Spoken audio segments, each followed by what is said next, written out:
नमस्कार, आप देख रहे हैं बिहार तक। मैं हूं आपके साथ सुकन्या सिंह। कुर्नी उपचुनाव में महागठबंधन की हार जहां एक ओर बिहार में चर्चा का विषय बनी हुई है, वहीं दूसरी ओर जेडीयू के संसदीय बोर्ड के अध्यक्ष उपेंद्र कुशवाहा का ट्वीट भी कई सुर्खियां बटोर रहा है। क्या कुछ ट्वीट है, जरा देखिए। उपेंद्र कुशवाहा ने सोशल मीडिया पर अटल जी की मशहूर कविता पोस्ट की है। क्या हार में क्या जीत में, किंचित नहीं भयभीत में, कर्तव्य पथ पर जो मिला यह भी सही वो भी सही। कुर्नी के परिणाम से हमें बहुत कुछ सीखने की जरूरत है। पहली सीख, जनता हमारे हिसाब से नहीं बल्कि हमें जनता के हिसाब से चलना होगा। बता दें कि बड़ी उम्मीद लेकर उपेंद्र कुशवाहा जनता दल यूनाइटेड में शामिल हुए थे। अपनी पार्टी राष्ट्रीय लोक समता पार्टी का विलय जेडीयू में किया था। उपेंद्र कुशवाहा को उम्मीद थी कि नीतीश कुमार के बाद नंबर 2 की पोजीशन उनको मिलेगी, लेकिन जब पद बांटने की बारी आई तो नीतीश कुमार ने कभी आरसीपी सिंह को राष्ट्रीय अध्यक्ष बनाकर उपेंद्र कुशवाहा को दरकिनार किया, तो कभी ललन सिंह पर भरोसा जताया। यहाँ तक कि प्रदेश अध्यक्ष पद की कमान भी उमेश कुशवाहा को दे दिया और उपेंद्र कुशवाहा को पूरे तरीके से इग्नोर कर दिया।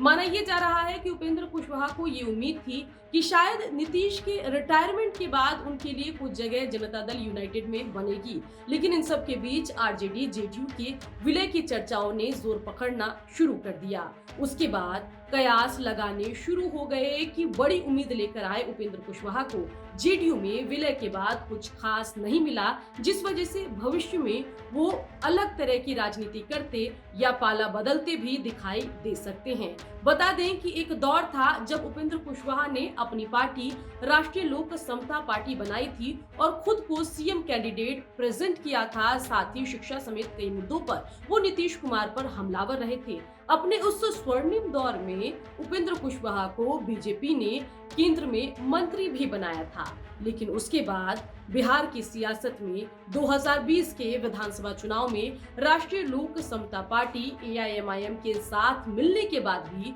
कोई बड़ा खेल नहीं कर पाई और आरएलएसपी में लगातार टूट होता रहा, जिससे परेशान होकर उपेंद्र कुशवाहा ने जेडीयू के साथ अपनी पार्टी का मर्जर कर लिया।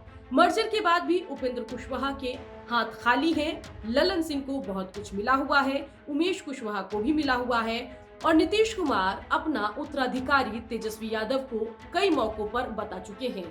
ऐसे में हैरान परेशान उपेंद्र कुशवाहा अपनी इस पोस्ट के जरिए भविष्य की सियासत की ओर भी इशारा कर रहे हैं और अटल जी से अपनी नजदीकी भी दिखा रहे हैं। माना यह जा रहा है कि हो सकता है कि आगामी लोकसभा और 2025 के विधानसभा चुनाव से पहले उपेंद्र कुशवाहा का विकेट महागठबंधन की तरफ से गिर जाए और ये खिलाड़ी महागठबंधन की तरफ से बैटिंग करने की बजाय बीजेपी की तरफ से चौके छक्के मारता आगामी लोकसभा और विधानसभा चुनाव में नजर आ सकता है। तो कई चर्चाओं को शुरू तो कर दिया है उपेंद्र कुशवाहा की इस ट्वीट ने, लेकिन देखना होगा कि आगे चलकर उपेंद्र कुशवाहा की सियासत किधर जाती है। बिहार की खबरों के लिए आप बने रहिए, देखते रहिए बिहार तक।